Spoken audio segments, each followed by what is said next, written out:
Bien, bonjour à toutes, bonjour à tous. Je suis ravi de vous voir ou de vous retrouver pour le cours de cette année. Alors ce cours, comme vous le voyez dans le titre, va être consacré aux jonctions Josephson. Alors les jonctions Josephson, vous en avez probablement tous entendu parler.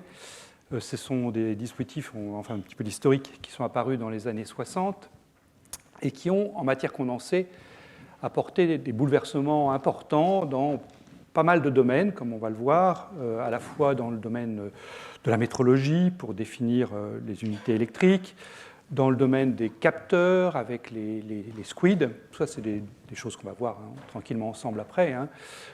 C'est à l'origine du dernier prix Nobel de physique, dont on parlera également, prix Nobel attribué à Clark, Devoré et Martinis, pour l'observation de ce qu'on a appelé l'effet tunnel macroscopique.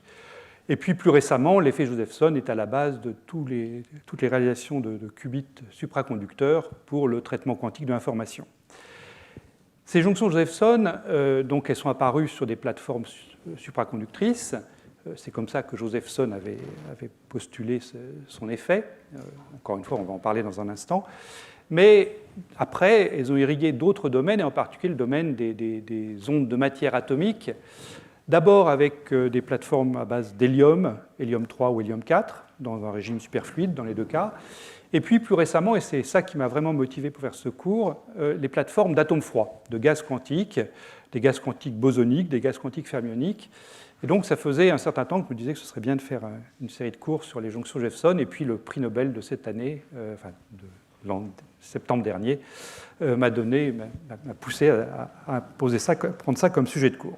Donc, on va parler pendant toutes ces semaines de jonctions Josephson. Alors, on va commencer par un petit peu d'histoire. L'histoire, elle commence en 1962, et là, il n'y a pas d'ambiguïté sur qui l'a trouvé. Parfois, les grandes découvertes, il y a plusieurs auteurs qui peuvent se prétendre auteurs de la découverte. Là, c'est bien clair, c'est Josephson, jeune étudiant en thèse à Cambridge. Son directeur de thèse était Brian Pippard. Et Josephson, donc, pendant sa thèse, comme tous les étudiants en thèse, devait suivre des cours. Et cette année-là, il y avait une série de cours qui était donnée par Anderson, P.W. Anderson, qui travaillait en principe aux États-Unis, au Bell Labs, mais qui était en séjour sabbatique à Cambridge, Angleterre. Et donc, il faisait des cours. Il faisait des cours sur les sujets qui sont écrits ici. Le problème à n-corps quantique, la supraconductivité, la théorie BCS, Bardeen, Cooper, Schrieffer, qui venait d'être mise sur le marché, si je puis dire, et puis parlait aussi beaucoup de brisures spontanées de symétrie et de fonctions d'onde macroscopiques. Alors Josephson suivait les cours. Anderson a dit après que ce n'était pas un étudiant facile. Il venait voir l'enseignant à la fin de chaque cours en disant « là, c'est pas clair, là, c'est pas clair ». Mais non seulement il corrigeait l'enseignant, mais il est venu donc avec une idée qui a consisté à prendre au sérieux ce qu'Anderson enseignait, et avec donc cette idée qu'il a mise sur le papier, qui est que si vous prenez deux supraconducteurs, donc un à gauche que je vais appeler A, un à droite que je vais appeler B, et vous supposez que les paires de Cooper, donc les paires d'électrons qui sont à l'origine de la supraconductivité, que ces paires de Cooper peuvent passer de A vers B et de B vers A par effet tunnel, eh bien, en l'absence de tout différence de potentiel électrique entre les deux supraconducteurs, le potentiel électrique de A est égal au potentiel électrique du supraconducteur B, eh bien, il peut exister un courant, et ce courant est fonction simplement de la phase relative, c'est-à-dire de la différence de phase phi A moins phi B. Voilà, donc c'est ça l'idée de Josephson. Et comme je dis, ça consistait essentiellement à prendre au pied de la lettre la théorie BCS que Anderson lui enseignait. Alors, la manière dont l'idée de Josephson est reçue a été très variée, disons. Anderson est presque immédiatement convaincu que Josephson a raison, et il va soutenir Josephson pour la rédaction de l'article que vous avez vu à la diapositive précédente.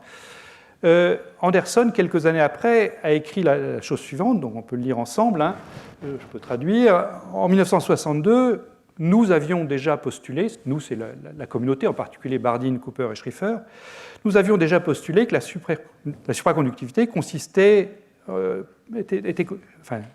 trouvait son origine dans la cohérence des ondes de De Broglie qui représentaient les paires d'électrons dans le supraconducteur. Mais avant Josephson, personne ne pensait que la phase phi de ces ondes de matière, ces ondes macroscopiques, pouvait être mesurable. Tout le monde pensait qu'elle était non mesurable. Et Josephson a dit, bon, d'accord, peut-être que la phase d'un supraconducteur n'est pas mesurable, mais la différence de phase de deux supraconducteurs en contact l'un avec l'autre, contact par effet tunnel, elle peut être mesurable. Et c'est ça donc ce qu'a apporté Josephson. Donc comme je dis, Anderson était convaincu tout de suite. Le directeur de thèse de Josephson, Pippard, était nettement moins convaincu. Et puis, il y a eu des physiciens célèbres qui se sont opposés frontalement à Josephson. En particulier, donc, en 1962 toujours, en septembre 1962, Bardeen, qui était au congrès Low Temperature Physics à Londres ce mois de septembre, apparemment, j'y étais pas, hein, il y a eu un clash assez fort entre lui et Josephson. Et Bardeen, évidemment, était auréolé de toute sa gloire de la théorie Bardeen-Cooper-Schrieffer. Donc, quand vous prétendez quelque chose sur la supraconductivité et que vous avez Bardeen contre vous, c'est pas si facile que ça à gérer. Mais Josephson ne s'est pas laissé démonter. Vous voyez, il y a eu ce petit dessin là, qui est sorti bien après dans Physics Today en juin 2001. Donc vous voyez Josephson ici qui pousse son wagon super courant pour entrer dans un tunnel, avec 1962 de création du tunnel, et Bardeen face à lui qui s'oppose à ce passage par effet tunnel des paires de Cooper. Voilà. Donc ça c'est 62. Il n'a pas fallu longtemps pour que la communauté soit convaincue que Josephson avait raison. Dès 1963, il y a eu des articles expérimentaux qui ont mis en évidence l'effet prédit par Josephson. Le premier, c'est par Anderson lui-même et Rowell, de retour au Bell Labs. Et puis, quelques mois après, là on est en juillet 1963, un article de Shapiro. On reparlera de Shapiro pour les résonances de Shapiro qui étaient présentes dans cet article, mais ça ce sera dans un cours ultérieur. Mais disons qu'il y avait un article de Shapiro pour lequel la figure 1, eh bien, c'était, je dirais, la démonstration immédiate de l'effet Josephson. C'est-à-dire que vous voyez ici une caractéristique d'une jonction Josephson. Donc vous avez en ordonnée la tension aux bornes de la jonction. En abscisse, vous avez le courant qui traverse la jonction. Et ce qui compte pour nous ici, c'est ce plateau ici. C'est-à-dire que vous voyez qu'il peut effectivement circuler un courant non nul, positif ou négatif, alors même que la tension aux bornes de la jonction est nulle. Donc c'est ça que disait Josephson. Et donc la largeur de ce plateau est directement reliée à la différence de phase, on va le voir tout à l'heure, à la différence de phase entre les deux parties de la jonction, phi A moins phi B. Et puis on suivit donc à partir de... Bon, juste un mot sur le courant. Ici, vous voyez, le courant est d'ordre ici 200 nanoampères. Enfin, là, ici, on est à moins 200 nanoampères. Ici, on est à plus de 200 nanoampères. Et après, on suivit, après cette mise en évidence de l'effet, on suivit beaucoup de découvertes que je mentionnais tout en introduction. Les SQUID. SQUID, c'est un acronyme pour Superconducting Quantum Interference Device, qui sont des senseurs extrêmement précis de champs magnétiques. Les standards électriques, avec le volt Josephson en 1969, et puis l'effet tunnel macroscopique, une vingtaine d'années plus tard, donc, qui a valu leur prix Nobel à Clark, Devoré et Martinis. Et puis encore d'autres multiples applications que je n'ai pas listées ici, mais jusqu'au qubit supraconducteur aux alentours des années 2000. Alors, comme je disais aussi, l'effet Josephson est allé au-delà de plateformes à base de supraconductivité. Dans les années 66-73, notamment sous l'impulsion de Tony Leggett, s'est développée l'idée que l'effet Josephson pouvait également apparaître sous forme d'effet interne et non pas effet externe. C'est-à-dire que les deux supraconducteurs, ici, phi A et phi B, qui sont séparés spatialement, bien en fait, ils peuvent être mis l'un sur l'autre, mais correspondre à deux états internes possibles d'atomes, par exemple.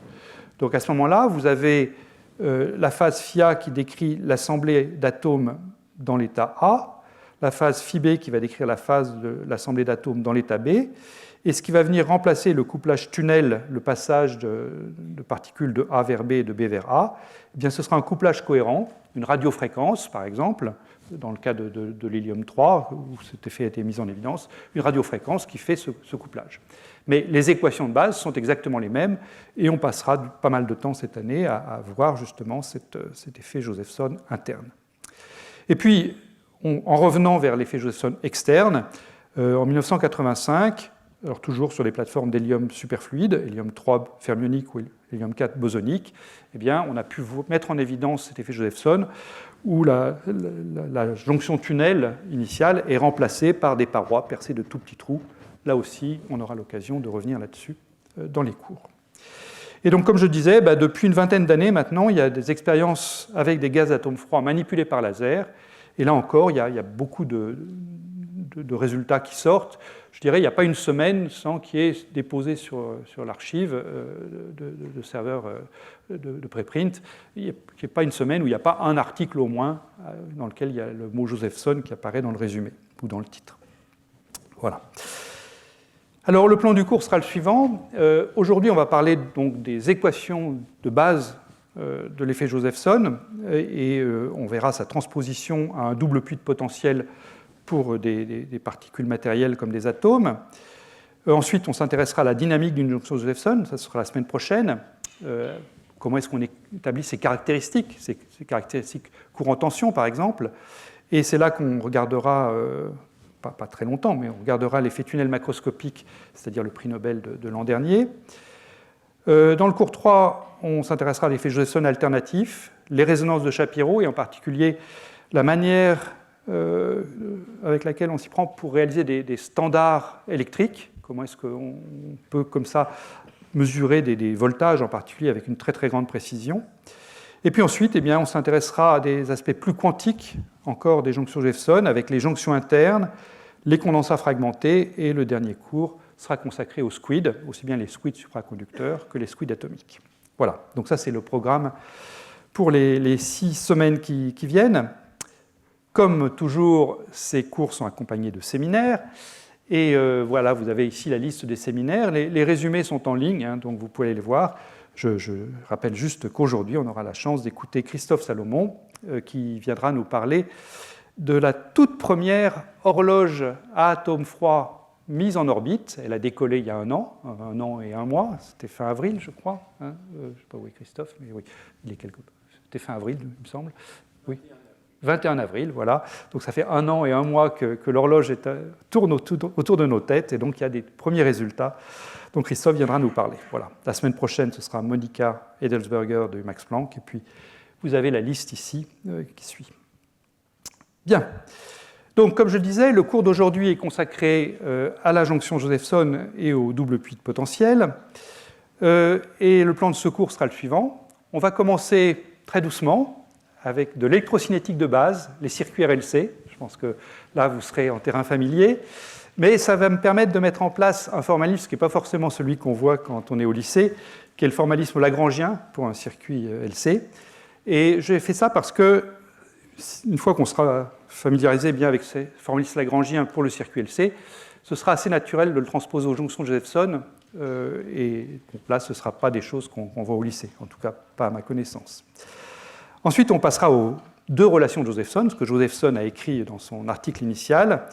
Et puis, j'introduirai ce modèle RCSJ, qui est donc une abréviation pour Resistively and Capacitively Shunted Junction, qui est un modèle qu'on utilisera très fréquemment ensuite, aussi bien pour les jonctions supraconductrices que pour les jonctions atomiques. Et puis, donc, je passerai ensuite au double puits de potentiel, la jonction Josephson pour les gaz d'atomes froids. Commençons donc par un petit peu d'électrocinétique de base.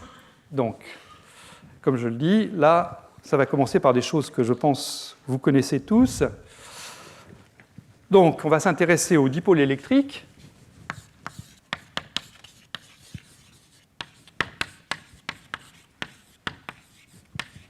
Dipôle électrique passif. Je ne vais pas mettre ici des générateurs de courant et des générateurs de tension. Je veux juste prendre les éléments de base, les R, L et C, qui ont bercé notre enfance.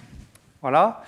Donc un dipôle électrique, je vais le représenter de manière très générale par un rectangle comme ça. J'appelle A le point à gauche, B le point à droite. J'appelle grand I égale, c'est l'intensité qui circule de A vers B. Et j'appelle grand V la différence de potentiel VA moins VB. Voilà. Et donc ces dipôles, il y a la résistance, bien sûr, les dipôles de base, la résistance, donc caractérisée par une valeur grand R qui relie donc le courant et la tension, V égale RI. il y a les capacités qui portent donc une charge Q qui est égale proportionnelle à la tension V, et le courant grand I, c'est simplement Q point, la dérivée temporelle de la charge. Et puis il y a les inductances caractérisées donc par la valeur grand L qui relie le flux phi à l'intensité qu'il traverse. Et à ce moment-là, la tension V, c'est simplement la dérivée temporelle du flux. V égale phi point. Voilà. Donc ça, c'est des choses que vous connaissez tous. Et ce que j'aimerais, c'est, donc là maintenant, mettre en place un formalisme lagrangien ou hamiltonien, enfin on va voir les deux, pour décrire ces dipôles. Alors, je vais me mettre dans le cas où il n'y a pas de dissipation, puisque la dissipation ne peut pas être décrite de façon hamiltonienne. Donc, je vais simplement considérer un circuit LC.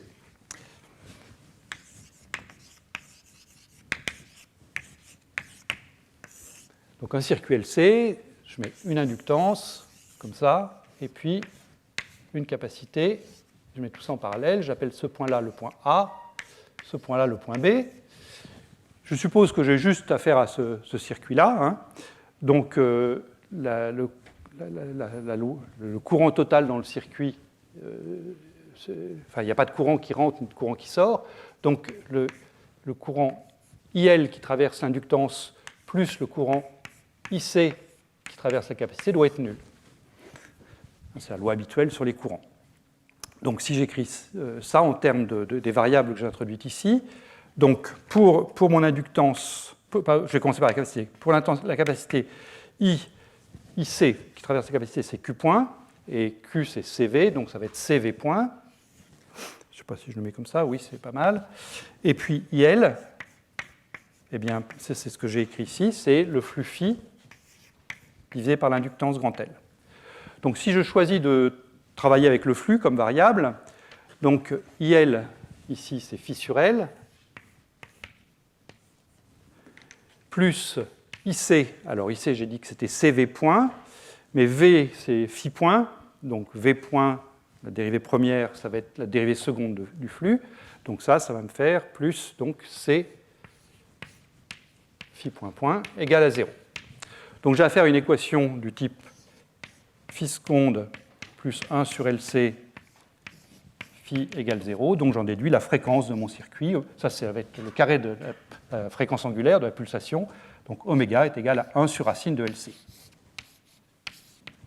Voilà, donc ça, moyennant une faute de calcul, mais je n'espère pas, ça doit être quelque chose que vous avez tous vu il y a longtemps, ou moins longtemps, selon la date de votre baccalauréat. Bien. Alors, maintenant, je passe aux énergies, puisque je veux mettre en place ce formalisme lagrangien et hamiltonien. Donc, je regarde les énergies associées.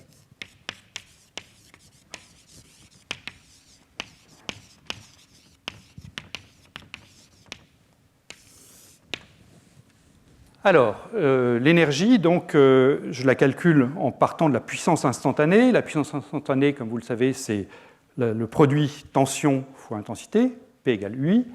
Donc l'énergie, ça va être une intégrale de le produit tension fois intensité. Donc je l'écris comme ça, égale l'intégrale à une primitive de V de T', I de T', dt'. Je ne précise pas la borne inférieure, tout ça, je vais définir mes énergies à une constante près. Hein, la constante ne va pas jouer un rôle dans la suite. Donc si je reprends ma capacité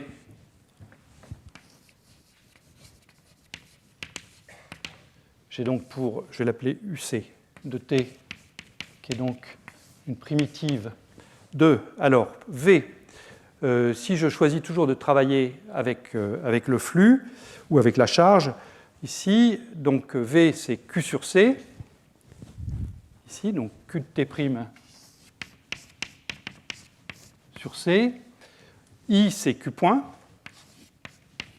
de T', dt', et donc ça va me donner Q carré de T sur 2C, plus une constante que je n'écris pas, mais qu'on peut toujours ajouter si la charge n'est pas nulle à instant T égale 0.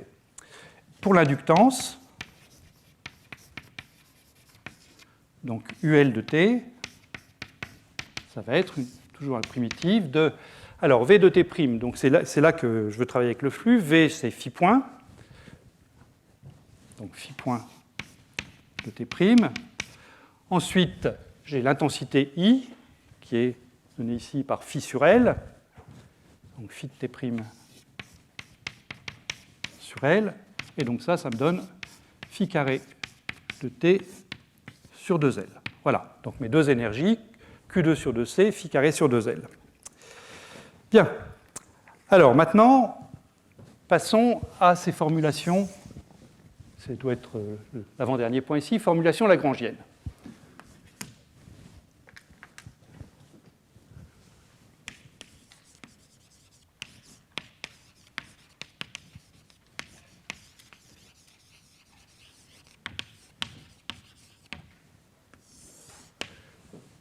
Bon, il n'y a pas de mystère. Hein. Ce à quoi j'ai affaire ici, c'est un oscillateur harmonique. Hein. L'équation que vous avez ici, c'est l'équation de l'oscillateur harmonique. Donc, ce qu'il faut simplement ici, pour faire une formulation lagrangienne, c'est que j'identifie correctement un terme d'énergie cinétique et un terme d'énergie potentielle. Et comme vous le savez, en fait, pour l'oscillateur harmonique, les deux sont un peu interchangeables. Donc là, je vais faire un choix. Je vais choisir de travailler avec le flux. Et donc, je vais prendre un choix pour ce que je vais qualifier d'énergie cinétique et ce que je vais qualifier d'énergie potentielle.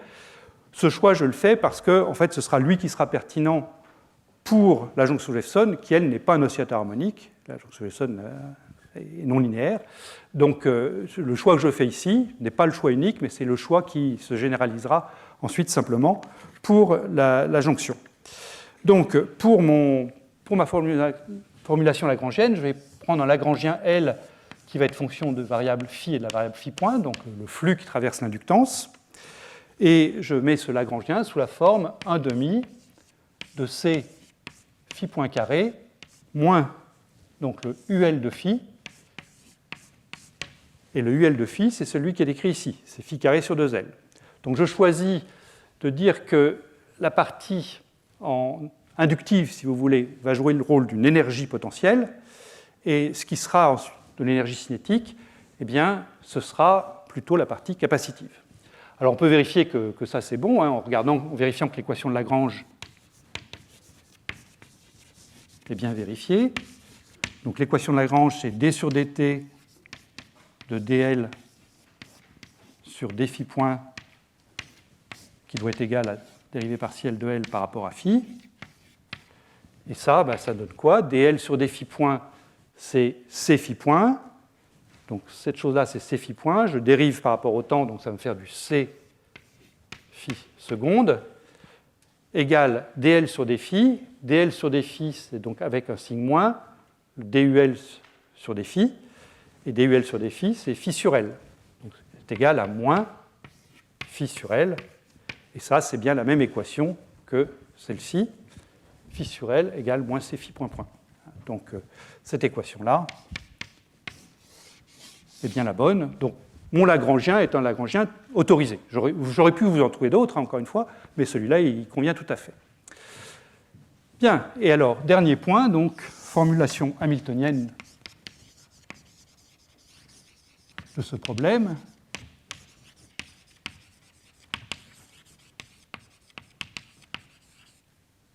Il manque un n. Voilà.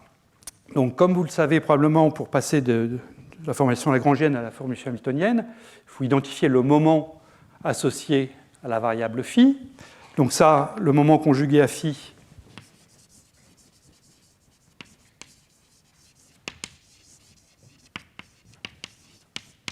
je vais donc écrire p phi, qui est dl sur d phi point. Et donc dl sur d phi point, c'est c phi point. Phi point, je vous ai écrit là-bas, c'est V, donc c'est CV si vous préférez. Et CV, c'est encore autre chose, c'est la charge qui est portée par la capacité Q. Donc le moment conjugué du flux, c'est la charge. D'accord ? Et une fois qu'on a ça, eh bien, je passe à l'hamiltonien. Donc l'hamiltonien, qui sera donc une fonction de phi et de p phi maintenant. Je l'obtiens en prenant P phi point moins L. Ça, c'est le formalisme habituel de passer du lagrangien à l'hamiltonien. Et donc, quand on fait le calcul, donc qu'est-ce qu'on a? P phi point, comme P phi c'est C phi point, ça va me faire du C phi point carré. Donc, je vais avoir un C phi point carré moins L, c'est-à-dire moins 1,5 de C phi point carré. Donc, il va me rester 1,5 de C phi point carré. Ou, si vous préférez, P phi carré sur 2C. Et puis, la partie en moins L, du moins UL ici, va devenir du plus UL. Donc, au final, ce qui me reste ici, c'est P phi carré sur 2C, et puis le terme plus UL, donc le plus phi carré sur 2L. Voilà, donc ça c'est mon hamiltonien H que j'obtiens pour mon problème. Voilà, hamiltonien, encore une fois, d'oscillateur harmonique, il n'y a pas de mystère. J'ai juste réécrit dans un formalisme qui est un petit peu compliqué une équation de base, encore une fois, qu'on a tous vue au lycée, au moins une fois, celle-ci. Mais maintenant, la plateforme pour ensuite passer à l'effet Josephson est bien établie. Voilà. Donc, avant de passer à l'effet Josephson, je voudrais dire un mot quand même de ce qu'on vient de trouver pour cette formulation lagrangienne. C'est que j'ai traité évidemment mes courants, mes tensions comme des variables classiques ici. Encore une fois, je faisais de la physique de lycée. Mais vous savez qu'une fois que vous avez une formulation hamiltonienne pour un problème, vous pouvez vous dire que se passe-t-il si je traite quantiquement ce problème. On peut, si on veut, quantifier notre circuit LC. Alors, je ne vais pas le faire en grand détail ici, mais on a tous les éléments pour le faire. J'ai décrit mon système donc, par une paire de variables conjuguées, phi et p phi, ou si vous préférez phi et q, puisque je vous rappelle que le moment conjugué p phi c'est égal à q, c'est l'équation en bas tout au bout, là-bas, en haut tout au bout. On peut donc à ce moment-là associer des opérateurs au flux, associer un opérateur à la charge, donc je mets des chapeaux, phi chapeau, q chapeau, et la quantification canonique, celle qu'on apprend dans les livres, consiste à dire que ces opérateurs doivent vérifier une relation de commutation du type phi chapeau fois q chapeau doit être égal à IH bar. Voilà. Et faisant ça, ça y est, vous avez quantifié votre circuit LC. Encore une fois, c'est simplement la quantification de l'oscillateur harmonique en physique quantique que je suis en train de faire. Alors pour aider à ce qu'on verra plus tard quand on traitera notre jonction Josephson de manière quantique, je peux essayer de passer à des variables sans dimension pour avoir un formalisme qui sera bien unifié. On peut se donner une unité de charge naturelle, que je vais appeler Q0 ici. Dans un problème de supraconductivité, l'unité de charge naturelle, c'est la paire de Cooper, donc on prendra Q0 égale 2E, mais si j'avais une autre unité de charge à ma disposition, je prendrais autre chose comme valeur pour Q0. Donc donnons-nous cette unité de charge Q0. Là, j'ai mis par exemple 2E, pour 2 fois la charge de l'électron pour une paire de Cooper, mais ça peut être autre chose. Si j'ai une unité de charge, j'ai aussi une unité de flux naturelle. Cette unité de flux phi0, c'est 2πh bar sur Q0. Et à ce moment-là, je peux introduire deux opérateurs sans dimension. Un opérateur que je vais appeler petit phi, chapeau, qui est le flux réduit, simplement grand phi mesuré en unité de phi0, avec un facteur 2π ici, qui vient juste compenser le 2π que j'ai mis dans la définition de π0. Et puis un opérateur qui va être le nombre de charges, c'est-à-dire que je prends la charge portée par le condensateur Q, et je la divise par mon unité de charge Q0. Donc c'est un nombre sans dimension, c'est combien est-ce que j'ai posé de charge sur mon condensateur. Et à ce moment-là, vous pouvez vérifier très simplement que la relation de commutation phi q égale IH bar devient simplement phi n égale I, c'est une relation sans dimension, c'est une relation de commutation qui donc relie la phase, enfin le flux, mais ça deviendra la phase plus tard, et le nombre de particules en jeu dans mon système.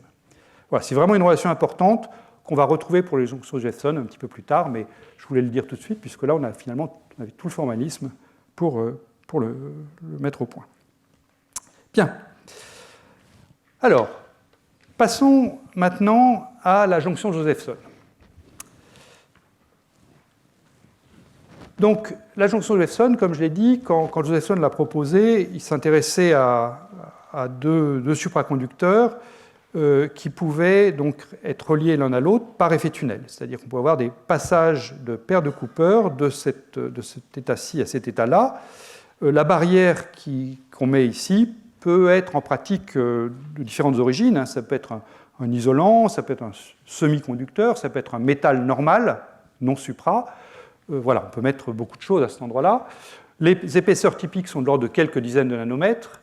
Comme vous le savez, l'effet tunnel varie exponentiellement vite avec l'épaisseur de la barrière. Donc, si on a quelque chose d'intéressant avec 20 nanomètres, si on passe à 200, ça ne va plus marcher, puisque si vous avez un effet tunnel qui vaut exponentielle moins 10 dans un cas, et que vous avez un petit courant tunnel, si vous passez à exponentielle moins 100, il ne restera plus rien. Donc, selon ce qu'on met, l'épaisseur est assez vite contrainte, mais les ordres de grandeur, c'est quelques dizaines de nanomètres.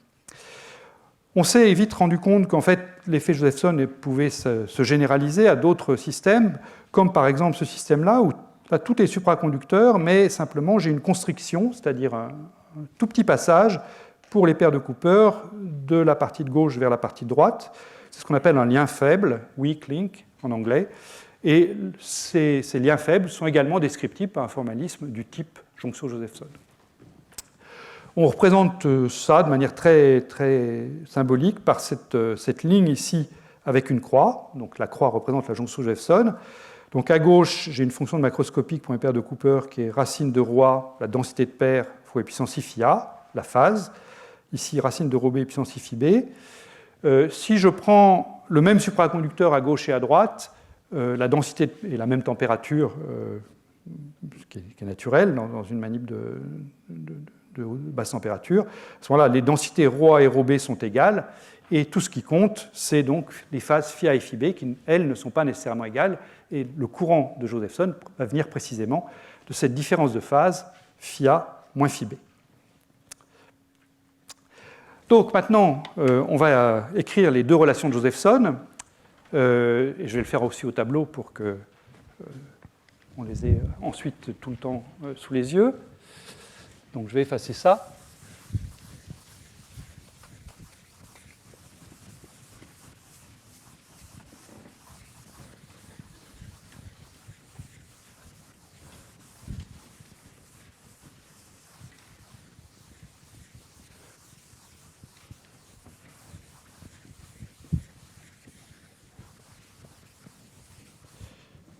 Et je commence donc par la première relation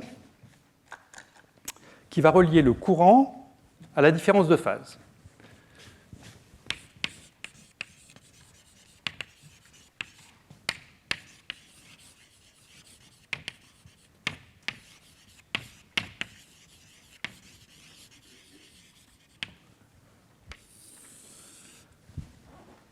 Donc, j'ai ma jonction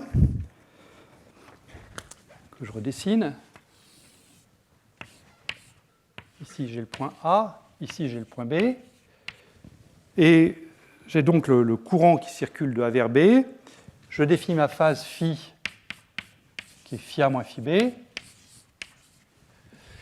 Et la relation de Josephson, dans sa version la plus simple, mais qui est celle qu'on va exploiter, c'est écrit de cette manière-là, I égale une certaine intensité IC, le C voulant dire critique ou caractéristique selon les cas. C'est parfois noté I0 aussi, mais là, comme j'aurai beaucoup de zéros après, je préfère le noter IC, fois sinus de phi. Alors on peut mettre des harmoniques supplémentaires. En tout état de cause, il faut qu'on ait une fonction qui soit périodique de phi avec deux périodes de pi, parce que si je change phi en phi plus de pi, je retombe sur le même problème. La version la plus simple, encore une fois, celle qu'on va utiliser, c'est se limiter simplement à la première harmonique, donc I égale IC sinus phi. Alors IC, donc, ça dépend de la jonction. Hein. C'est une caractéristique de la jonction. Ce que vous voyez, c'est que comme phi va varier entre 0 et 2π, le courant I, sous cette forme-là, ce que je vais appeler plus tard une jonction idéale, va varier entre moins IC et plus IC. Donc IC, c'est le courant maximal qui peut circuler dans la jonction modélisée de cette façon-là. Si vous vous souvenez de la caractéristique que j'avais mise tout à l'heure, la première vue par Shapiro, là, le segment que vous aviez sur l'axe V égale 0, je peux le remettre, hein, peut-être pour que ce soit plus clair pour tout le monde. C'était où? C'était toute première. Voilà, c'était celui-là. Là. Ici, ce segment-là. Voilà. Oups, Non, c'est pas ça. Pardon, je vais y arriver. Non, décidément. Bon, voilà.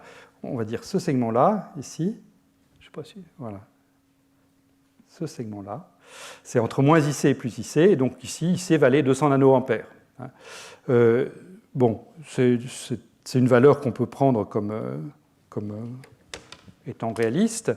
Mais il y a des jonctions qui ont des tailles bien plus grandes. Donc IC, je peux mettre ici une sorte d'encadrement. Les plus petites jonctions seront à 10 nanoampères et vous avez des jonctions qui montent jusqu'à 1 milliampère. Des jonctions très grandes, selon les applications. Donc, ce n'est pas très précis, ça, parce que je vous donne 5 ordres de grandeur. Mais enfin, bon, selon les réalisations, on peut avoir des IC qui varient dans cette plage-là. Alors, je ne vais pas la démontrer, cette relation. Josephson l'a démontré à partir de la théorie BCS, Martin Cooper-Schrieffer. Il y a dans le cours de Feynman une démonstration. Feynman a fait son cours de physique peu d'années après ça, 2-3 ans après. Il y a une démonstration qui a l'air très simple, mais qui, comme toujours avec Feynman, en fait, cache pas mal de subtilités. Donc je ne vais pas la démontrer. En fait, on va la démontrer tout à l'heure pour le double puits avec des atomes. Et là, c'est finalement plus simple parce que le nombre de particules est bien conservé avec le double puits et on est sur des bases fermes. La démonstration de Feynman, encore une fois, est merveilleuse, mais elle cache quand même quelques difficultés qui ne sont pas anodines. Je peux quand même vous en donner une justification qualitative.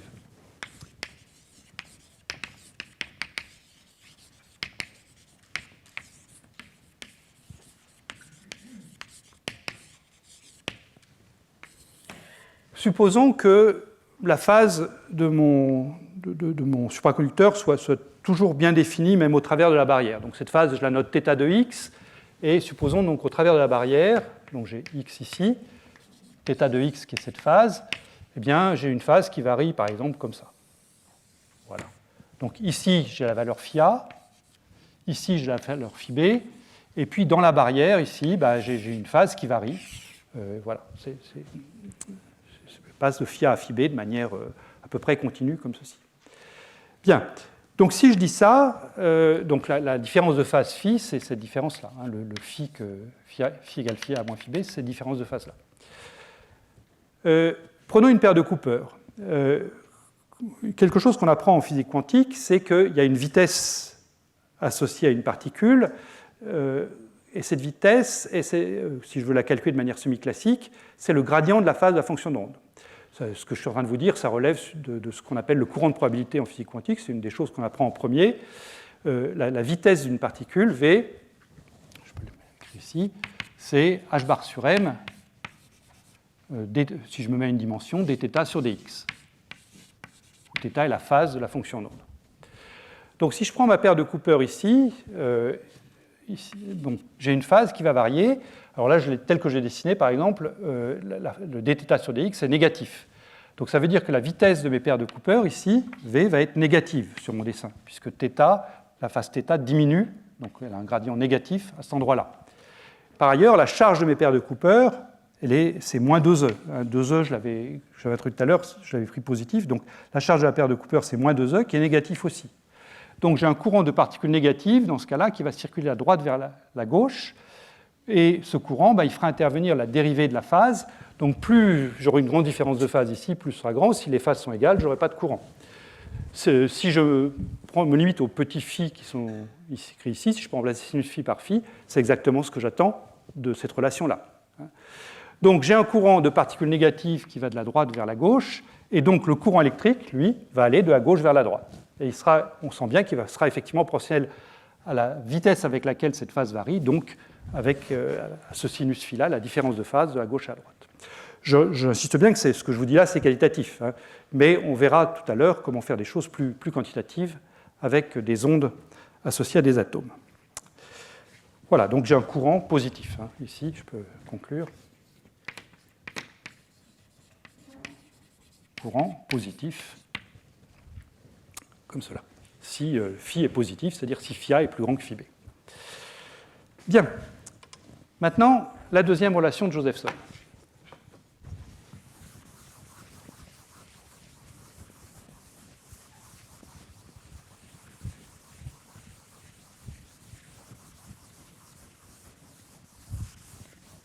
je vais effacer mon Lagrangien.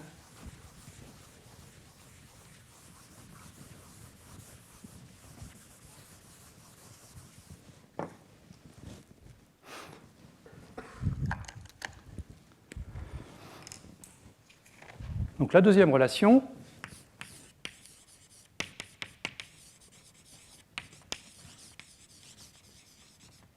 va nous dire ce qui se passe s'il y a une différence de potentiel non nulle entre les bornes A et B. Là, ici, ce que j'ai dit, c'est vrai tout le temps, mais c'est vrai en particulier si le potentiel électrique de A est égal au potentiel électrique de B. Le courant dépend simplement de la phase phi A moins phi B, mais ne dépend pas de VA moins VB. La deuxième relation va nous dire ce qui se passe si j'ai maintenant une différence de potentiel, c'est-à-dire si j'ai ma jonction qui est ici, si j'ai un point A ici, un point B ici, je mesure la tension aux bornes de A et B, et je me demande donc comment évolue mon système.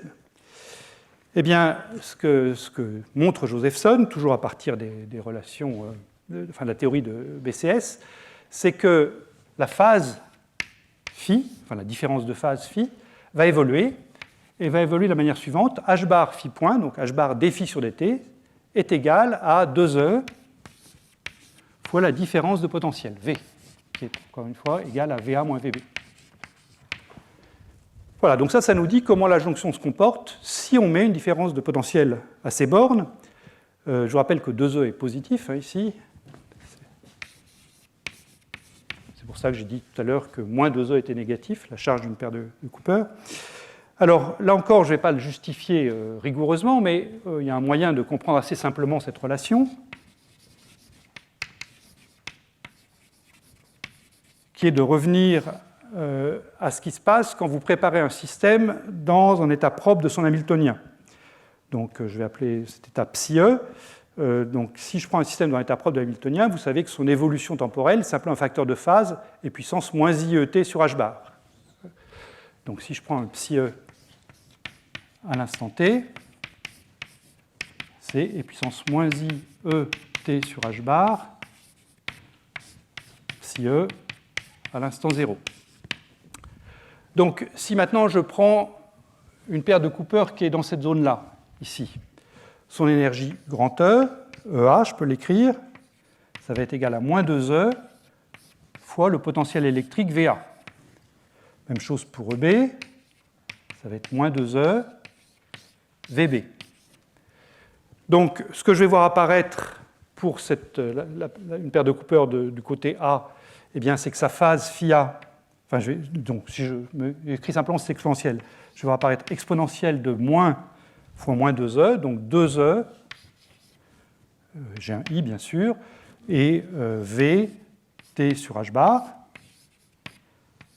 donc VA, voilà, et puis même chose pour la particule B. Et vous voyez donc que j'ai une phase qui va varier, cette phase, la phase phi A moins phi B, ce sera 2E VA sur H bar moins 2E VB sur H bar, quand je vais faire phi A moins phi B, et donc si je fais la différence phi A moins phi B, ça évolue bien comme H bar phi point égale 2E fois VA moins VB. Donc cette relation-là, vous pouvez la comprendre directement à partir de cette évolution simple qu'on connaît en physique quantique. Voilà. Donc là, eh bien, on a les deux relations de Josephson. Je les encadre. Donc ça, c'est la deuxième. Il ne faut pas que je rate le point, sinon ça va être catastrophique. Et puis ici, la première, I égale IC sinus phi. Voilà. Et ça décrit ce qu'on peut appeler une jonction idéale.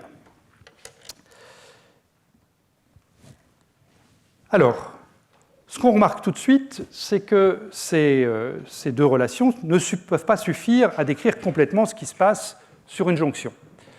Par exemple, si je prends une jonction et que je la branche sur un générateur de courant et que le courant qui est délivré, grand I, est plus grand que IC, que va-t-il se passer? Clairement, je ne suis pas capable de répondre à ça, puisque le I ici est forcément borné par IC. Ensuite, il y a des effets capacitifs dans ces jonctions qui ne sont pas décrits non plus ici. Donc, pour aller plus loin, on s'est vite rendu compte qu'il fallait introduire un modèle un peu plus complet de la jonction, et c'est ce qu'on appelle le modèle donc RCSJ, Resistively and Capacitively Shunted Junction. Donc, une jonction réelle se décrit de la manière suivante. Vous avez d'abord la jonction idéale, IC sinus phi, pour laquelle les deux relations du tableau qui sont encadrées ici vont s'appliquer stricto sensu. Et puis on met en parallèle deux autres caractéristiques de la jonction qui sont une résistance grand R et une capacité grand C. Alors ces valeurs de C et de R dépendent là encore beaucoup des jonctions qu'on considère. Ici, je vous ai mis, pareil que comme pour l'intensité des ordres de grandeur.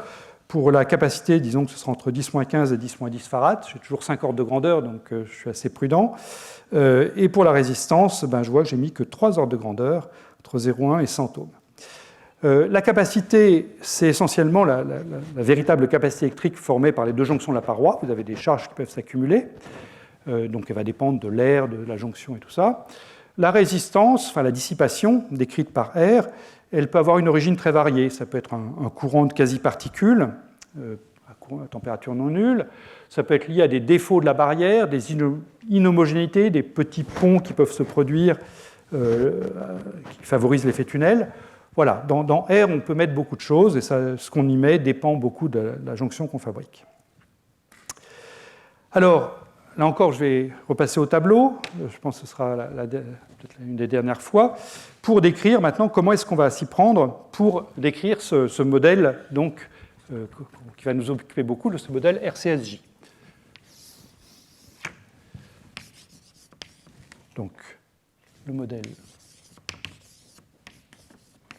RCSJ. Et ce que je veux à ce stade, c'est écrire donc le courant total qui circule dans une jonction décrite par ces paramètres-là. Donc ce courant, quel est-il? Alors c'est grand I, dans les notes, je la note soit grand I extérieur, quand il risque d'y avoir une ambiguïté. Donc là, I, c'est le courant total, donc ça va être la somme des trois courants. Le premier, c'est IC sinus phi, je vous ai dit, la partie supérieure, là, c'est ma jonction idéale, donc là, je n'ai pas le choix. Ensuite, j'ai le courant qui va circuler dans la résistance, donc ça va être V sur R. Et ensuite, j'ai ce qui circule dans la capacité, donc c'est ce qu'on avait vu tout à l'heure au tableau. L'intensité, c'est Q point, Q, c'est CV, donc c'est CV point. Bien. Et par ailleurs, la tension V et la phase phi sont reliées par la deuxième relation de Josephson. Donc ce que je peux faire, c'est éliminer V ici pour le remplacer par phi, et comme ça j'aurai une équation qui ne contiendra que phi, plus le courant extérieur que j'impose. Donc ça, c'est cette relation que je vais écrire. I égale donc IC sinus phi, lui il n'est pas changé, plus V sur R. Alors V, on l'a ici, c'est H bar sur 2E phi point. Donc je vais en avoir H bar sur 2E R phi point, plus CV point, donc plus C fois H bar sur 2E, H bar C sur 2E, phi seconde. Voilà. Et donc ça, c'est une équation qui est remarquable, puisque c'est une équation qui me permet de décrire comment est-ce que ma jonction de Josephson se comporte quand je l'alimente par un générateur de tension, grand I. Et à ce stade, grand I peut être constant, ça peut être un générateur de tension constante, ou modulé, c'est toujours vrai. C'est une équation différentielle donc, du deuxième ordre, mais qui est donc non linéaire. Ici, vous avez un sinus phi, donc ça rend les choses plus compliquées que ce qu'on a vu pour le circuit LC. Voilà. Alors, la dernière chose qui me reste à faire, c'est déterminer les énergies, tout comme on l'avait fait pour le circuit LC, c'est déterminer les énergies pertinentes pour cette jonction.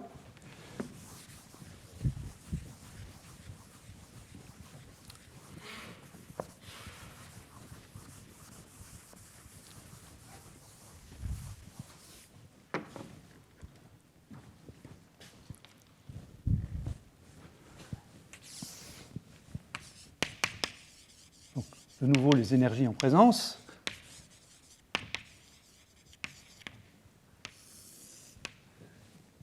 Donc j'ai une énergie qui va être liée à la capacité C. Je vais me contenter des termes non dissipatifs. Donc je ne mets pas la résistance qui est à part, mais j'ai mes termes non dissipatifs, donc la jonction idéale et la capacité. Je peux commencer par la capacité, puisque elle, on la connaît déjà. Donc, on a vu tout à l'heure que l'énergie, je l'avais appelée UC, je crois, il me semble. UC, c'était Q carré sur 2C. Q, c'est CV, donc ça fait C sur 2 V carré. Et V, on sait ce que c'est phi point. Hein. Donc ici, je vais avoir, quand je remplace V par sa valeur, donc V c'est H bar sur 2E, je vais avoir du C H bar 2 sur 2 fois 2E au carré, phi point au carré. J'espère que je ne me suis pas trompé, H bar 2C sur 2E, voilà, c'est bien. Et puis ensuite, j'ai la partie jonction idéale.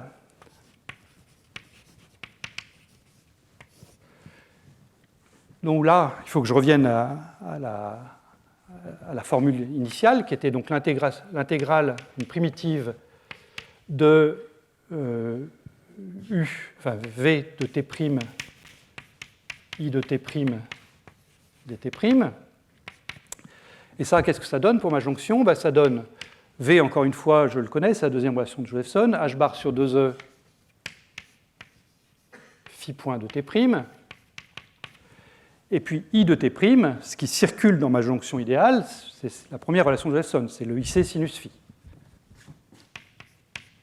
IC sinus de phi de T', dt'.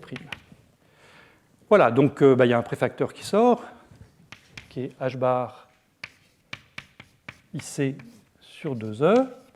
Et puis ensuite, je dois avoir une primitive de phi point sinus phi dt'. Là, je reconnais la dérivée de cosinus de phi de t, au signe près. Donc, mon énergie UJ, c'est moins H bar sur IC, cosinus de phi de t. Voilà, donc ça, c'est le UJ de t. Et j'ai maintenant donc mes deux énergies. J'ai une énergie qui est phi point carré, qui va ressembler à une énergie cinétique, bien sûr, et puis une énergie en moins cosinus phi, qui est une sorte d'énergie potentielle. Et ça, donc, ça me décrit mon modèle que je peux qualifier CSJ, puisque là, je n'ai pas mis la résistance, je n'ai pas mis de friction. Alors, ça doit vous rappeler des choses. Hein. Une énergie cinétique en phi point carré et une énergie potentielle en moins cosinus phi, ça, c'est quelque chose aussi qu'on apprend au lycée, c'est simplement un pendule pesant. Hein, si je vous donne un pendule pesant, il ne faut peut-être pas que il a le droit d'aller vers le haut, donc je vais le dessiner seulement avec un point d'attache, comme ça. Voilà. Si je vous donne un pendule pesant comme ceci, si je dis que phi représente l'angle du pendule par rapport à la verticale, eh bien, l'énergie cinétique sera effectivement proportionnelle à phi carré. Ça dépendra évidemment de la masse que je vais donner à mon pendule pesant ou de son moment d'inertie. Et son énergie potentielle est bien en moins cosinus phi. C'est-à-dire que moins cosinus phi, c'est ce qui repère la position du pendule pesant par rapport à sa position d'équilibre en bas. Voilà, donc de ce point de vue-là, une jonction Josephson, c'est rien d'autre, enfin traité classiquement, c'est rien d'autre qu'un pendule pesant. Voilà, c'est ce que j'avais dû écrire en bas à droite sur la diapositive. Là. Alors, quand vous étudiez au lycée un oscillateur comme ça, donc un oscillateur non harmonique, la première chose qu'on vous demande, c'est quelle est la fréquence des petites oscillations autour de la position d'équilibre, où là, vous pouvez linéariser les équations du mouvement et retrouver un oscillateur harmonique. Eh bien, c'est ce qu'on peut faire pour la jonction. Hein. Donc, si je prends donc, ce modèle où j'ai simplement ma jonction idéale et puis une capacité. Donc les équations du mouvement, ici, c'est simplement, je ne mets pas de courant extérieur, donc le I qui est ici, il vaut 0. J'ai oublié la résistance. Si vous voulez, j'ai pris la résistance infinie ici, donc j'ai simplement IC sinus phi plus H bar C sur 2E phi seconde. Et je vais prendre les petites oscillations, donc je vais remplacer sinus phi par phi. Et donc j'obtiens une équation de nouveau linéaire, donc là tout est simple. Qui va donc être IC sinus phi, IC phi plus H bar C sur 2E phi seconde. Et c'est donc un mouvement harmonique de pulsation oméga qui fait intervenir 2E IC sur H bar C. Donc de ce point de vue, une jonction Josephson avec une petite différence de phase entre les deux, ça se comporte un peu comme une inductance, hein, puisque j'aurais mis une inductance à la place de ma jonction dans la partie ici, j'aurais également eu ces oscillations oméga. Et je peux relier donc l'inductance qu'il faut mettre à la valeur de IC. Alors, pour la suite, ce sera intéressant de paramétriser le problème, non pas avec IC et C, mais avec des énergies qui sont directement reliées. Pour C, pour la capacité grand C, une énergie naturelle, c'est de regarder quelle est l'énergie que je dois donner pour mettre une charge élémentaire sur cette capacité. Alors par charge élémentaire, ici j'entends une paire de Cooper, hein, c'est donc c'est pas la charge d'électrons, c'est 2 fois la charge d'électrons sur la capacité. Cette énergie, c'est le carré de la charge divisé par C, c'est ce qu'on a vu ensemble à des facteurs près, numériques près. Donc le EC que je vais définir, c'est 2E carré sur C. Et pour EJ, eh bien, pareil, on va prendre quelque chose qui est relié à la charge, ce sera H bar IC sur 2E, vous pouvez vérifier que ça a bien la dimension d'une énergie. Et quand on paramétrise le problème comme ça, eh bien, le H bar oméga que je vous ai écrit ici, je vous laisse vérifier, c'est simplement la moyenne géométrique de mes 2 énergies caractéristiques, la capacité et la jonction, le CEJ.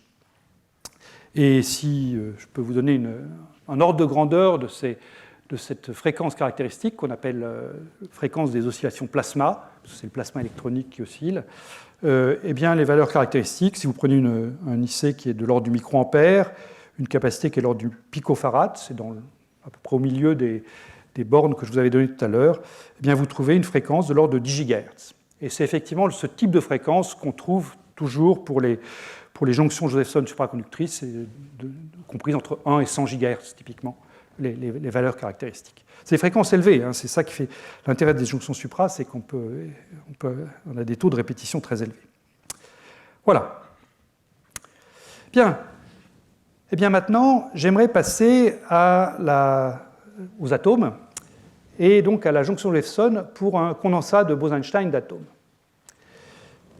Alors, on va ici décrire ce qui se passe pour un condensat que je décrirai lui-même par une approximation de champ moyen, qui est donc cette équation de Schrödinger non linéaire ou équation de Gross-Pitayevsky. On a également réalisé dans les laboratoires des jonctions Josephson pour des gaz d'atomes froids avec des gaz de Fermi superfluides en interaction forte. C'est plus compliqué à décrire parce qu'on n'a pas une équation si simple, si je puis dire, que l'équation de Schrödinger non linéaire. Donc ce que je vais faire là aujourd'hui, c'est le faire avec l'équation Schrödinger non linéaire parce qu'on peut faire tous les calculs relativement simplement. Bon, il faut parfois céder dans l'ordinateur, mais c'est relativement simple. Mais en fait, ce que je vais dire dépasse le cadre de ces condensats, pourvu qu'on se ramène à un certain nombre de paramètres phénoménologiques. Donc notre condensat de Bose-Einstein, donc, comme je le dis, je le décris par une approche champ classique, une approche champ moyen. C'est une équation de Schrödinger non linéaire, donc je pense que la plupart d'entre vous l'ont déjà vu, mais ceux qui ne l'ont pas vu, j'ai mis un petit appendice dans les notes d'aujourd'hui pour vous résumer comment est-ce qu'on l'établit. Elle ressemble, dans sa partie initiale, à l'équation de Schrödinger habituelle. Vous avez à gauche IH bar dψ sur dt égale un terme d'énergie cinétique, donc moins H bar carré sur 2m Laplacien psi, un terme d'énergie potentielle V, psi, qui décrit donc le potentiel qui va confiner nos particules, nos atomes en l'occurrence. Ce sera le potentiel qui fera le double puits pour faire les 2 parties de la jonction. Et puis le terme supplémentaire, le terme non linéaire, c'est un terme qui décrit les interactions. Et c'est un terme qui est local, on suppose que les interactions sont locales.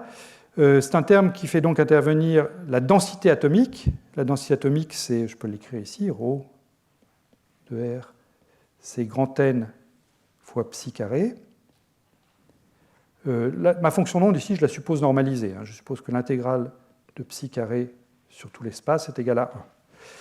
Donc ce terme d'interaction ici, c'est simplement proportionnel à la densité avec un coefficient de probabilité petit g qui décrit la force d'interaction. Et petit g, je vais toujours le prendre positif, c'est-à-dire que les atomes effectivement se repoussent, ils tendent à occuper tout le volume de la boîte que je leur propose. Alors ce double puits, maintenant, donc, puisque je veux réaliser l'équivalent d'une jonction, on peut partir d'un potentiel harmonique, comme ici, on peut partir d'une boîte à fond plat, comme là, je dirais, vous pouvez prendre ce que vous préférez.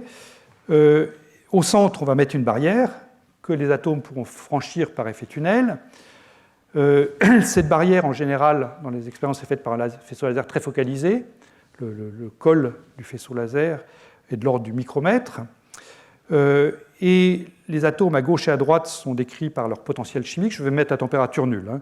Donc, ils sont décrits simplement par leur potentiel chimique, qui résulte à la fois de l'énergie cinétique et des énergies d'interaction. Et je suppose que la barrière que je mets ici à une hauteur qui est comparable au potentiel chimique, voire souvent légèrement supérieure, de sorte que le seul moyen pour une particule de passer de A vers B ou de B vers A, c'est effectivement de passer par effet tunnel, ici. Alors, il y a une différence importante avec un supraconducteur qu'il faut garder à l'esprit, parce qu'on ne va pas obtenir exactement les mêmes équations que celles que j'ai écrites au tableau, c'est que le supraconducteur est un système ouvert. Quand j'ai mes deux morceaux de supraconducteur que j'ai appelés A et B, et que j'ai des paires de Cooper qui passent de A vers B ou de B vers A, j'ai dit que la densité restait néanmoins constante. C'est-à-dire qu'il y a des générateurs derrière, que je n'ai pas décrits, qui servent à maintenir la densité. C'est ça la subtilité dans le raisonnement de Feynman. Les générateurs sont mis de manière très subreptice, comme ça. Voilà. Donc, il y a des générateurs, donc on a un système ouvert. Et donc, il s'agit de bien décrire ce système ouvert, si on veut le faire complètement correctement, pour expliquer pourquoi, bien qu'il y ait des particules qui passent de A vers B ou de B vers A, eh bien, les densités restent constantes. Nous, avec nos atomes, on a affaire à un système fermé. C'est-à-dire que ce qui est constant, ce n'est pas les densités, ce sera le nombre total d'atomes. Si j'ai des particules qui passent de A vers B, eh bien, comme le nombre de particules dans A va diminuer, le potentiel chimique dans A va diminuer, le potentiel chimique dans B va augmenter. Alors, est-ce que c'est important ou pas? On le verra ensemble, ça dépend des cas, mais c'est une différence au moins conceptuelle importante. Alors, pour avancer, on va se limiter au modèle le plus simple possible, qui est un modèle à deux modes. C'est-à-dire que je vais supposer qu'on dispose de fonctions phi A et phi B, phi A de R et phi B de R, qui sont fixes, indépendantes du temps, qui me décrivent l'état d'une particule dans le puits de gauche et l'état d'une particule dans le puits de droite. Je vous dirai dans un instant comment est-ce qu'on les construit, ces phi A et phi B. Mais je suppose que je les ai à ma disposition. Et je vais donc me limiter à des états du système qui sont des combinaisons linéaires de phi A et de phi B. Donc le psi que je vous écris ici, c'est une fonction macroscopique, fonction partagée par toutes les particules du système, et c'est donc des superpositions cohérentes avec des poids, enfin des amplitudes alpha et alpha B de ces états, de ces modes spatiaux phi A de R et phi B de R. Donc phi A et phi B dépendent de R, alpha et alpha B dépendent de T. Voilà. Et je suppose que alpha A carré plus alpha B carré est égal à 1 à tout instant T. Alors, comment obtenir l'évolution des coefficients alpha et alpha B? Ben là, je dirais c'est assez simple, puisqu'on a l'équation de Gross-Pitaevsky. Ce qu'on peut faire, c'est prendre cette ansatz-là, si vous voulez, cette fonction d'onde sous cette forme-là, l'injecter dans l'équation de Gross-Pitaevsky et la projeter cette équation sur les modes phi A et phi B. Et faisant ça, eh bien, vous aurez les équations d'évolution de alpha A de T, alpha B de T, sous la forme IH bar alpha A point égale, IH bar alpha B point égale. Une autre méthode, peut-être un petit peu plus rigoureuse, en tout cas plus facile à généraliser, c'est de considérer ce problème, le même problème, comme un problème variationnel. C'est-à-dire que, bien sûr, je sais que la fonction de l'état de mon système peut être plus compliquée que ça, mais je vais dire que je décris mon système par cette classe de fonctions d'essai, qui sont donc ces combinaisons linéaires de phi A et de phi B. Et je vais donc chercher dans cette classe de fonctions d'essai à minimiser une action. Donc c'est le principe d'une méthode variationnelle pour établir les équations d'évolution de alpha A et de alpha B. Les deux méthodes conduisent au même résultat, rassurez-vous. Donc il n'y a pas de, vous prenez le point de vue que vous préférez selon vos goûts. Donc pour la méthode variationnelle, ce qu'il faut, c'est établir l'énergie grand E de alpha A, alpha B, et puis ensuite écrire les équations variationnelles. Voilà. Donc les deux sont décrites dans les notes en détail, donc je vais donner les grandes lignes dans ce qui suit. D'abord, comment est-ce que je construis les modes phi A et phi B? Je vais me considérer pour simplifier un cas symétrique. Donc là, j'ai pris par exemple une boîte carrée qui s'étend entre ici, ça doit être moins 50 à plus 50 unités réduites. Je mets une barrière centrale ici. Et ce que je peux commencer par faire, en me plaçant dans le cas où les particules se repoussent, c'est chercher à l'état fondamental fonctionnel d'énergie de Gross-Pitaevsky. Eh bien, ça a l'allure suivante, c'est-à-dire que j'ai une densité qui est presque constante dans la partie de gauche, une densité qui est presque constante dans la partie de droite. Je dis presque parce que sur les bords, il faut que la fonction s'annule en moins 50 et en plus 50, là. Et puis au niveau de la barrière, j'ai pris une barrière carrée pour faire le calcul, donc cette barrière grisée, là, puis la fonction décroît, c'est le principe de Effet tunnel ici, et puis elle est toute petite au centre, et puis elle réaugmente ici. Voilà. Bien, donc cet état, qui est donc un état fondamental, il n'a pas de nœud, hein, ça on le sait, pour l'équation de Schrödinger c'est bien connu que l'état fondamental n'a pas de nœud, c'est vrai aussi pour l'équation de Grosspitaevski, donc il n'a pas de nœud, je peux le choisir réel et positif. Voilà, donc c'est ce que j'ai tracé ici. Ensuite, je peux construire un deuxième état pour l'équation de Grosspitaevski, pour l'énergie, en imposant à cet état de s'annuler en x égale 0. Si vous voulez, je cherche maintenant l'état d'énergie la plus basse dans la famille des fonctions impaires. Je fais la même chose et je tombe sur ce qui est représenté ici. Là encore, cet état, je peux le choisir réel. Cette fois-ci, je ne peux pas le choisir positif partout, puisque précisément, je m'impose de changer de signe en 0. Donc je peux dire que je vais le prendre positif à droite et puis négatif à gauche. Et voilà à quoi il ressemble. Donc les densités que j'ai ici et puis là, quand je prends les modules carrés de φ1 ou le module carré de φ0, je vais trouver quasiment la même chose. La seule différence notable, c'est à l'intérieur de la barrière, où là, j'ai une probabilité de présence nulle, strictement, en x égale 0. Donc j'ai une différence d'énergie entre E1 et E0. E1 a une énergie légèrement supérieure à E0, puisque de toute façon, je vous ai dit que E0, c'était l'énergie la plus basse. Donc E1 a une énergie légèrement supérieure à E0, mais si ma barrière tunnel est assez haute, eh bien cette différence E1 moins E0 est très très petite devant le potentiel chimique. Bien, alors une fois que j'ai ça, comment est-ce que je construis mes états φ et φb? C'est très simple. J'ai mon φ0 qui est là, mon φ1 qui est là. Eh bien, je vais prendre les combinaisons linéaires symétriques et antisymétriques de φ0 et de φ1.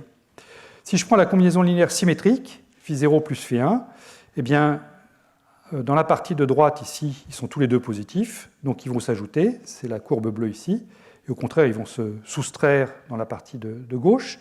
Et comme je vous ai dit qu'ils avaient le même module, puisque les densités étaient égales, eh bien, donc, ici, ça s'annule, ma fonction φb, ma fonction symétrique, et de la même façon, la fonction φa, qui est antisymétrique, φ0 moins φ1, est localisée à gauche et quasiment nulle à droite. Voilà. Et c'est comme ça que je construis les états φ et φb de manière rigoureuse. Donc mes états accessibles, comme je l'ai dit, ce sont les combinaisons linéaires de φ et de φb, avec alpha a carré plus alpha b carré égale 1. Si j'ai envie de connaître le nombre de particules dans chacun des puits, je les lis simplement. Le nombre de particules dans le puits A, ce sera grand N fois le module de alpha carré. Le nombre de particules dans le puits B, ce sera grand N fois alpha b carré. Le nombre total vaut bien grand N. Alors il importe de bien comprendre que cette approche que je suis en train de vous montrer là, elle est bien adaptée pour décrire des situations qui sont proches de l'équilibre, c'est-à-dire quand Na est de l'ordre de n sur 2 et quand Nb est de l'ordre de n sur 2. C'est une approche qui va négliger toutes les excitations à l'intérieur des puits. Pour revenir au premier point, avant de parler des excitations, si jamais vous vous amusez à dire tiens, maintenant je vais prendre toutes mes particules qui étaient dans le puits de droite, là, et puis je vais les mettre toutes dans le puits de gauche, c'est-à-dire je vais mettre grand N particules à gauche et 0 à droite. À ce moment-là, votre potentiel chimique à gauche va devenir très grand, il va devenir plus grand que la hauteur de la barrière, et il est clair que ma fonction d'onde ne sera pas du tout descriptible comme une combinaison linéaire de φ et de φb. Donc il faut que je m'écarte assez peu de la position d'équilibre pour que cette description en termes seulement de φ et de φb soit valable. Il faut que je m'écarte peu, il faut que les déviations soient faibles pour que la description en termes de φ et de φb soit valable. Par ailleurs, donc, comme je disais, ça néglige toutes les excitations à l'intérieur d'un des deux puits. Si vous vous intéressez au cas où il y a une onde sonore, par exemple, qui se propage dans φ et vous dites j'aimerais bien savoir comment cette onde sonore passe de A à B, c'est un problème tout à fait légitime et intéressant, mais il ne faut pas espérer le décrire avec cet ansatz-là. Il faut enrichir l'ansatz pour mettre ici la possibilité d'avoir un φ qui va osciller beaucoup à l'intérieur du puits A et beaucoup à l'intérieur du puits B. Donc c'est une approche qui est bien, mais qui est bien sûr limitée. Et il faut être conscient de ces limitations. En gros, elle est correcte si je me limite à des énergies d'excitation qui est de l'ordre de E1 moins E0, c'est-à-dire les deux états symétriques et antisymétriques que j'ai construits tout à l'heure, mais il ne faut pas chercher à aller trop au-delà. Bien, donc on a un système que je décris avec mes deux amplitudes, alpha et alpha b. En fait, on ne va pas garder alpha et alpha b comme variables. Ce n'est pas les variables les plus parlantes physiquement, donc on va faire un changement de variable qui est tout à fait naturel compte tenu du problème qu'on veut décrire, qui est le problème des jonctions Jefferson. C'est-à-dire que je vais m'intéresser d'abord au module de alpha carré, module de alpha b carré. sachant que la somme de leurs modules vaut 1. Et je vais me souvenir que Na à l'instant t, c'est donc n fois alpha carré de t. Donc ça, je vais l'appeler n bar. N bar, c'est un point de consigne, ou c'est l'instant initial où j'ai préparé mon puits. N bar, ce n'est pas forcément strictement égal à n sur 2, ça peut dévier un peu par rapport à n sur 2, c'est comment je l'ai préparé. Mais ce qui m'intéresse, c'est la déviation ensuite, comment est-ce que Na de t évolue. Donc je vais écrire Na de t sous la forme n bar plus n de t. Puis bien sûr, comme le nombre de particules totales est conservé, je vais avoir pour nb de t, nb bar moins n de t. Donc, première variable que je vais introduire, c'est petit n de t. Et puis ensuite, eh bien, on l'a vu, pour la jonction Wolfson, ce qui est important, c'est la différence de phase phi a moins phi b. Les coefficients alpha et alpha b, c'est eux qui contiennent la phase qui m'intéresse. Alpha de t, c'est module de alpha et puissance i phi a. Tout ça, ça dépend du temps. Module de alpha b puissance i phi b. Donc je vais poser phi égale phi a moins phi b. Et je vais réécrire mes équations d'évolution que j'avais pour alpha et alpha b, je vais les réécrire en termes de petit n et de petit phi. Et là, eh bien, je serai vraiment en position pour comparer avec la jonction Josephson supraconductrice. Alors pour ça, il me faut l'énergie totale. Alors l'énergie totale, comment est-ce que je la trouve? Ça, vous allez voir, ça ne va pas être très compliqué. En fait, on peut la deviner. On peut aussi la calculer complètement à partir de l'équation Schrödinger, mais on peut la deviner. Donc je pars de la situation, je vous ai dit, où j'ai Na bar plus petit n particules ici, Nb bar moins petit n ici. Mon énergie totale, ça va donc être la somme de l'énergie du gaz dans la partie A, plus l'énergie du gaz dans la partie B, plus l'énergie tunnel. Encore une fois, je vous dis que c'est comme ça, mais vous pouvez revenir à la fonctionnelle d'énergie de Gross-Piasecki et vous allez pouvoir identifier tous ces termes vraiment proprement. C'est fait dans les notes en appendice, donc j'essaie ici de dégager les grandes lignes. L'énergie pour le gaz A, E de Na, eh bien je l'obtiens en faisant un développement de Taylor en fonction de petit n. Petit n, je vais supposer qu'il est petit par rapport au nombre total de particules. Donc grand EA de Na, je vais dire que c'est grand EA de Na bar, la valeur de consigne, plus la dérivée première fois petit n, dérivée première de l'énergie par rapport au nombre de particules fois petit n, plus 1,5 de la dérivée seconde fois petit n carré. La dérivée première de l'énergie par rapport au nombre de particules, c'est le potentiel chimique. Donc cette dérivée première, là, qui est prise pour Na égale Na bar, ici, c'est le potentiel chimique que je vais appeler mu A bar. Et puis la dérivée seconde de l'énergie par rapport au nombre de particules, qui est donc la dérivée première du potentiel chimique par rapport au nombre de particules, eh bien, c'est la compressibilité du système, essentiellement. Donc je le note UA. Je fais la même chose pour B, simplement, au lieu d'avoir Na plus N, je vais avoir NB moins N, donc j'ai un signe moins qui vient se mettre. Donc j'ai ce signe moins ici qui vient devant le terme mu B bar, et puis là, je retrouve un signe plus, puisque c'est le carré, 1,5 de D2NB sur DN2.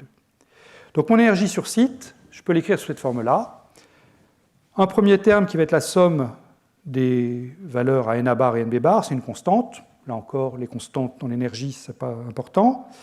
Le terme linéaire en n, eh bien, je peux l'écrire delta mu bar fois n, où delta mu bar, c'est mu A bar moins mu B bar, la différence des potentiels chimiques de consigne.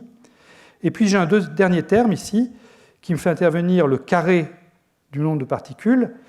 Et ça doit vous rappeler ce qu'on avait vu pour les condensateurs.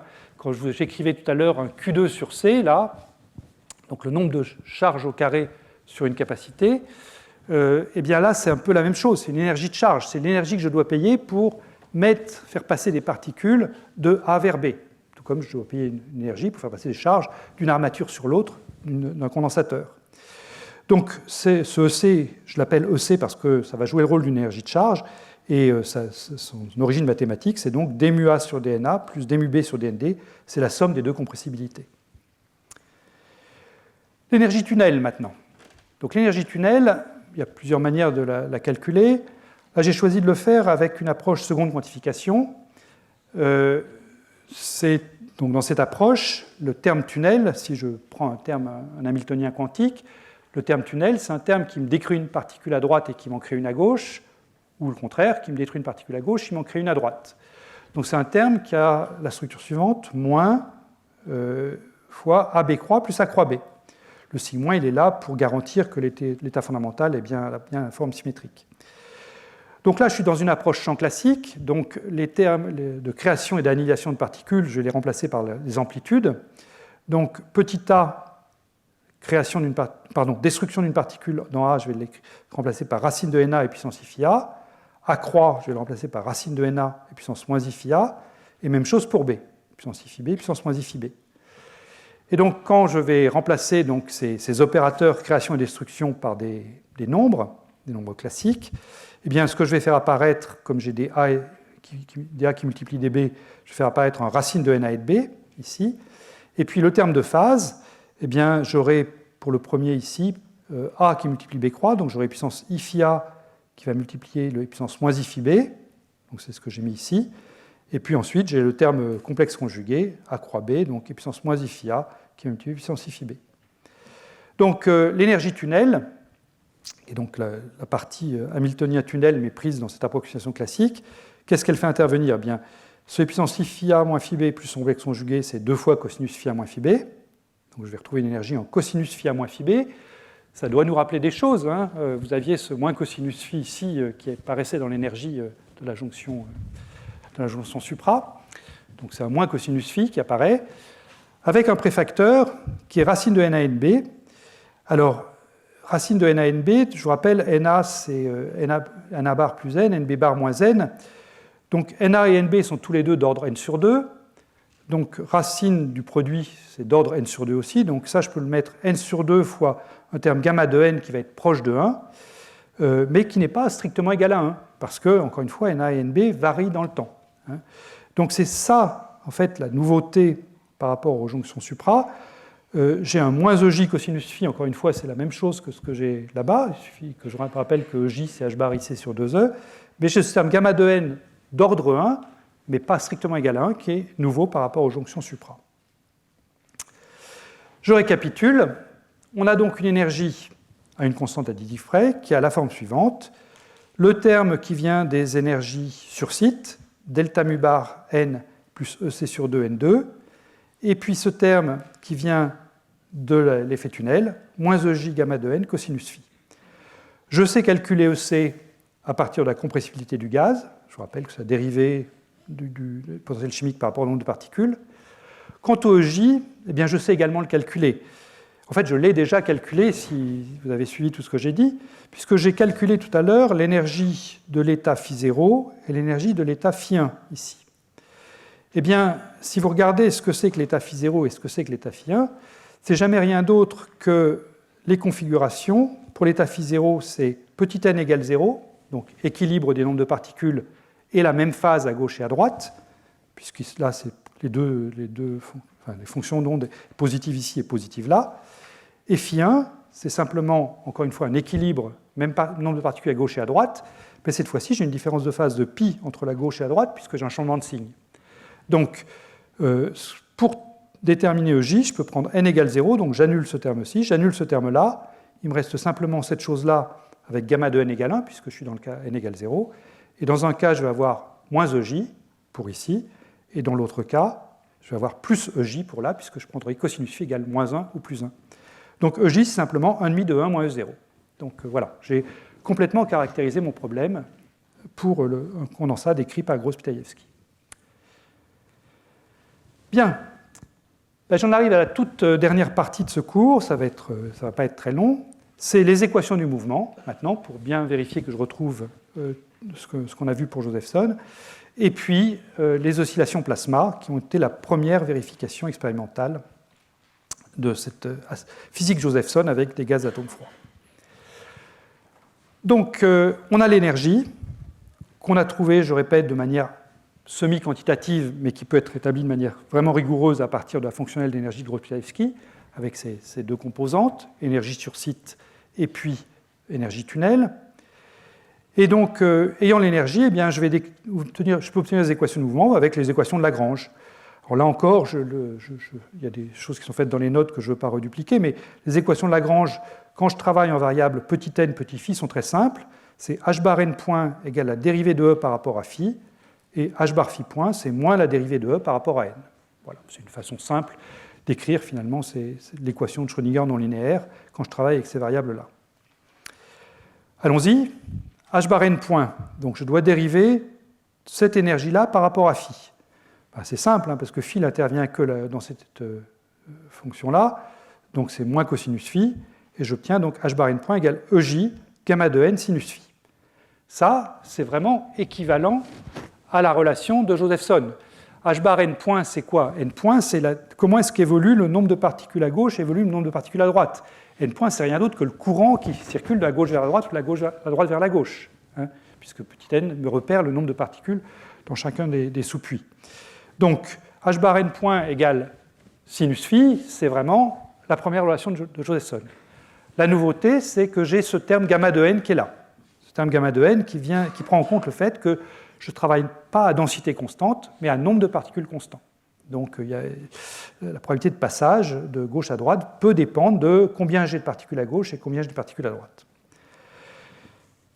Deuxième relation, h bar phi point égale moins dE sur dn. Ben, qu'est-ce qui dépend de n là-dedans? J'ai ce terme qui est linéaire en n, donc je vais trouver un delta mu bar. J'ai ce terme qui est quadratique en n, donc je vais trouver plus nEc. Et puis j'ai le fait que gamma dépend de n ici, donc je vais rajouter ici gamma prime de n, EJ cosinus phi. Le premier terme, lui, c'est exactement l'équivalent du voltage dans la jonction supraconductrice. Je peux revenir au tableau pour vous le montrer, ça va prendre une minute. Qu'est-ce que j'efface? Je peux effacer ça.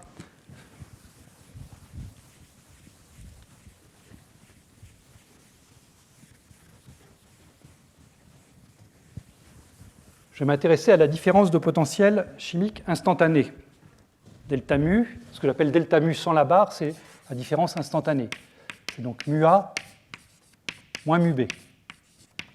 Que vaut mu A? Donc c'est mu A de Na. C'est mu A de Na, c'est mu A de Na bar plus petit n d mu A sur dNA. Mu B de NB, c'est mu B de NB bar moins petit n de d mu B sur dNB. Quand je fais la différence des deux, donc pour obtenir delta mu, qu'est-ce que j'obtiens? J'obtiens la différence de mu A de Na bar moins mu B de NB bar, mais ça c'est ce que j'avais appelé mu A bar et mu B bar, donc c'est donc le delta mu bar, plus petit n fois la somme, cette fois-ci, de d mu A sur dNA plus d mu B sur dNB. Et ça, c'est précisément ce que j'avais appelé EC, l'énergie de charge. Donc, le delta mu bar plus NEC qui apparaît ici, c'est rien d'autre que le delta mu instantané de la jonction. Donc, ce qui jouait le rôle de ma deuxième relation de Josephson, que oui, je n'aurais pas dû l'effacer, mais bon, vous vous en souvenez, qui était donc h bar phi point égale au voltage, fois la charge d'une paire de Cooper, et bien là, on voit que ce qui remplace la différence de potentiel électrique, eh bien, c'est la différence de potentiel chimique, delta mu. Et puis, donc, j'ai ce terme supplémentaire qui est la dérivée de gamma par rapport à n, que je n'avais pas évidemment, encore une fois, parce que je travaillais à densité constante avec une jonction supra, et là, je travaille à nombre de particules constant.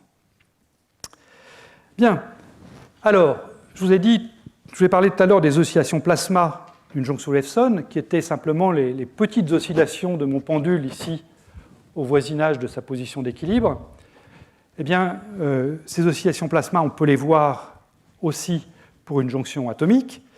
Donc, on va prendre une jonction très proche de son fondamentale. Donc, je vais prendre comme valeur de consigne Na bar égale NB bar égale N sur 2, ce qui veut dire qu'à ce moment-là, le delta mu bar vaut 0, puisque à ce moment-là, les potentiels mu A bar et mu B bar sont égaux, potentiel de consigne. Je suppose de plus que je me limite donc à des petites oscillations. Donc, petit n, la déviation du nombre de particules par rapport à l'équilibre n sur 2 est petite devant 1. Je vais aussi supposer que la phase reste proche de 0, donc petit phi est petit devant 1.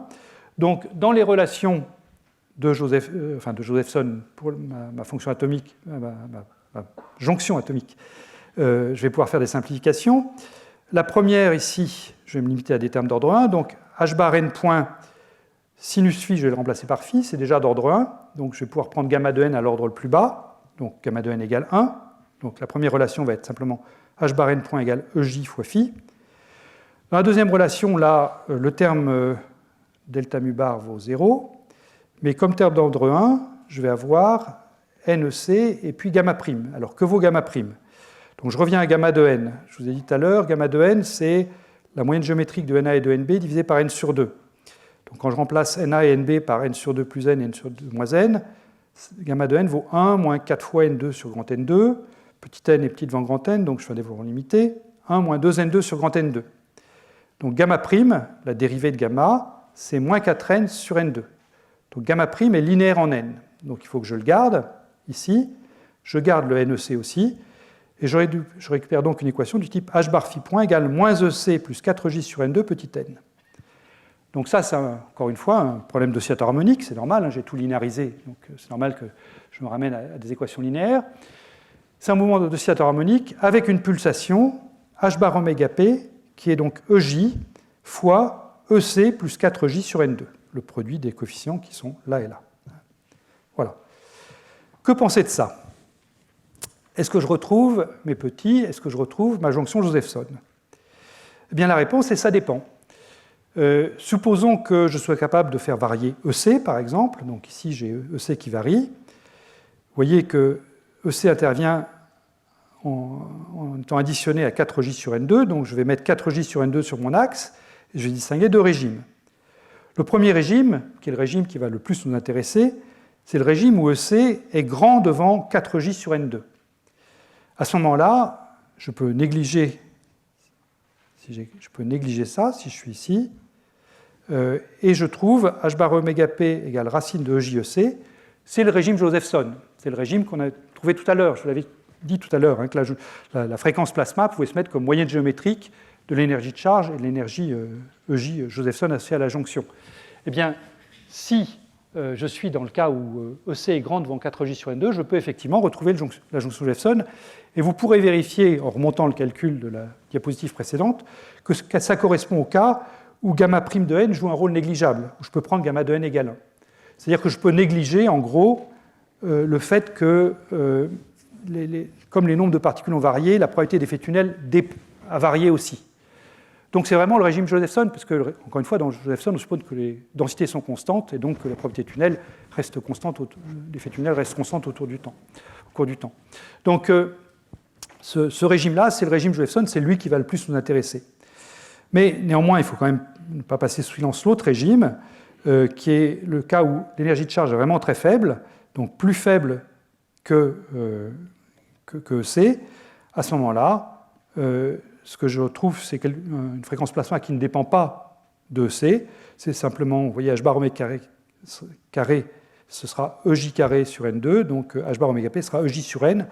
C'est un régime qu'on peut qualifier régime de Rabi, parce que finalement, on s'est ramené à l'oscillation d'une particule unique sous l'effet d'un couplage EJ. Eh bien, on sait que la particule va osciller entre les deux états possibles à une fréquence qui est simplement EJ sur H bar. Donc ici, EJ est proportionnel à N, donc c'est EJ sur N qui intervient.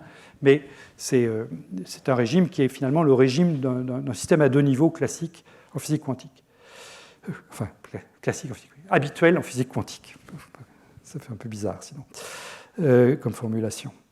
Bien, voilà, donc on a identifié nos deux régimes. Comme je le disais, on va se concentrer plutôt sur le régime qui est ici, le régime Josephson. Et donc, je termine par la toute première observation de ces oscillations plasma. C'est une expérience qui a été faite dans le groupe de Heidelberg, le groupe de Markus Oberthaler, en 2005. C'était un condensat de rubidium dans un double puits, donc il y avait environ 1000 atomes dans ce condensat. La séparation entre les puits que vous voyez ici est de l'ordre de 4 microns, entre le puits de gauche et le puits de droite. Les chercheurs de Heidelberg ont fait deux types de mesures. En prenant une photo directe du condensat in situ, ils ont pu mesurer le nombre d'atomes à gauche et le nombre d'atomes à droite, Na et Nb. Mais ils ont également pu mesurer la phase. Alors, il fallait faire une mesure ou l'autre, hein, on ne pouvait pas faire les deux en même temps, mais ils ont également pu mesurer la phase. Et pour mesurer la phase, ce qu'ils ont fait, c'est qu'ils ont coupé le double puits, donc les deux nuages se sont étalés, ils se sont recouverts, et de la figure d'interférence entre les deux nuages, ils ont pu remonter à la phase relative phi A moins phi B.